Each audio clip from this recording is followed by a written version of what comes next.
प्रिय विद्यार्थी मित्रांनो, काल आपण पास्ट कंटिन्यूअस टेन्स अर्थातच चालू भूतकाळाची माहिती घेतली.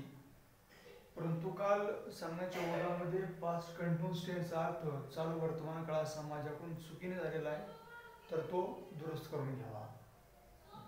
काल आपण पास्ट कंटिन्यूअस टेन्स म्हणजे चालू भूतकाळ याची माहिती घेतली.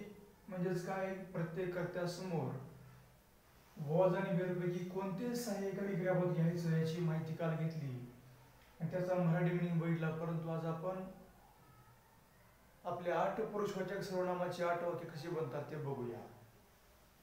तर आपले पहिले वाक्य घेऊया. सिंपल प्रेझेंट टेन्सचे वाक्य. I write a letter. हा काळ आहे साधा वर्तमान काळ. याचा अर्थ मी पत्र लिहितो. आता हे सिंपल प्रेझेंटचं वाक्य म्हणजे साध्या वर्तमान काळाचं वाक्य आपण पास्ट कंटिन्यूअस टेन्स मध्ये बदलूया.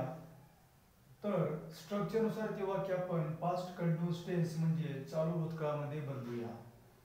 तर इथे यस म्हणजे करता आहे तसा घ्या.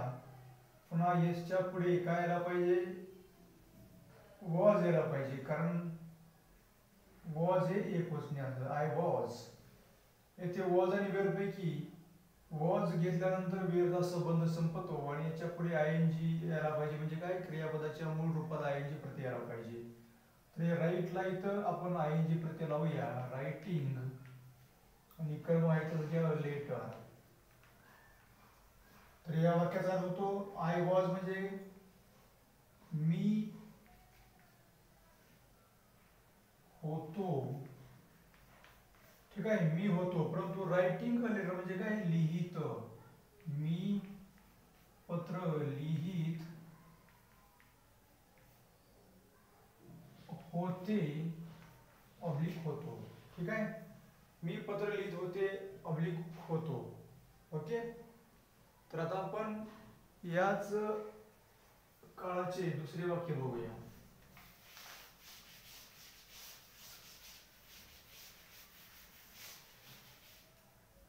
दुसरे वाक्य घेऊया. We write a letter.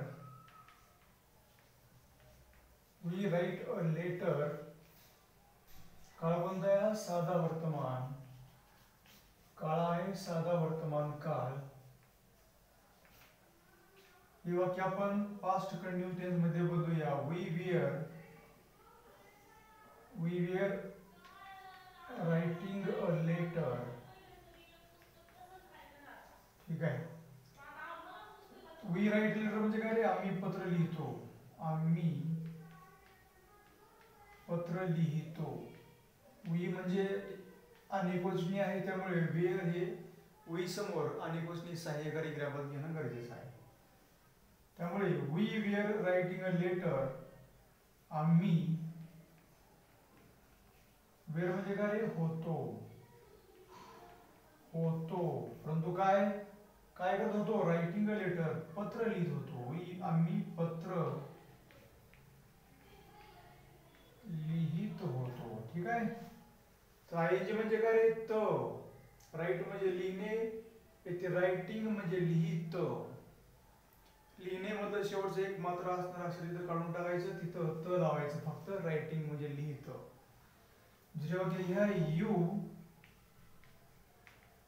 Right a letter.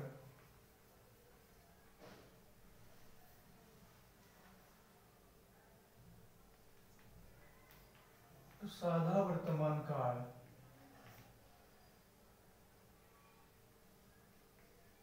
तू पत्र लिहितोस ऑब्लिक लिहितेस. हे वाक्य आपण चालू भूतकाळामध्ये बदलूया. यू वेअर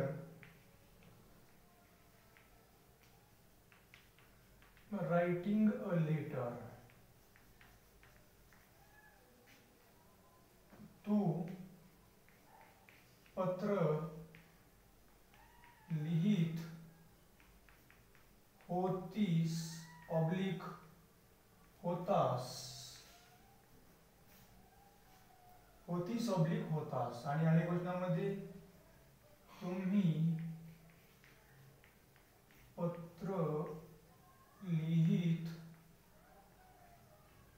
होतात. ठीक आहे. एक वचनामध्ये तू पत्र लिहित होतीस आणि अनेक वचनामध्ये तुम्ही पत्र लिहित होता. आता बघूया थर्ड पर्सनची वाक्य. He writes a letter. याचा अर्थ तो पत्र लिहितो. काळ कोणता आहे? साधा वर्तमान. ठीक आहे, हा साधा वर्तमान काळ. हेच वाक्य आपण बदलूया. पास्ट कंटिन्यूअस टेन्स अर्थात चालू भूतकाळामध्ये करता येत तसा घ्या. ही वॉज, ही समोर वॉज यायला पाहिजे आणि मूळ क्रियापदाला आयएनजी लावायचं. पुन्हा एकदा writing. He was writing a letter. तो, ही म्हणजे काय रे? तो पत्र लिहित होता. ठीक आहे. दुसरे वाक्य घेऊया. थर्ड पर्सनचे वाक्य आहे एकदा. She writes a letter. वाक्याचा अर्थ ती पत्र लिहिते. काळ साधा वर्तमान.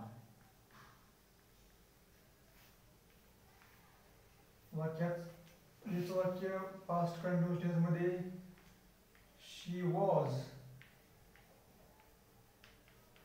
Writing a letter. बघा पुन्हा काय होतं, आपण शी आयचं सांगितलं इथं. राईट हे मूळ क्रियापद आहे, त्याला आयएनजी लावलं, इथं रायटिंग झालं. परंतु नियमानुसार शी समोर वॉज हे सहाय्यकारी क्रियापद यायला पाहिजे. म्हणून शी वॉज रायटिंग अ लेटर म्हणजे ती पत्र लिहित होती. ती पत्र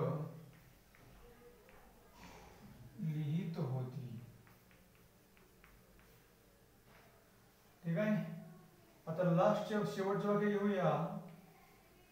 दे राईट अ लेटर. काळ कोणता रे? हा सुद्धा साधा वर्तमान काळाचा अर्थ ते पत्र लिहितात. हे वाक्य बदलूया. They wear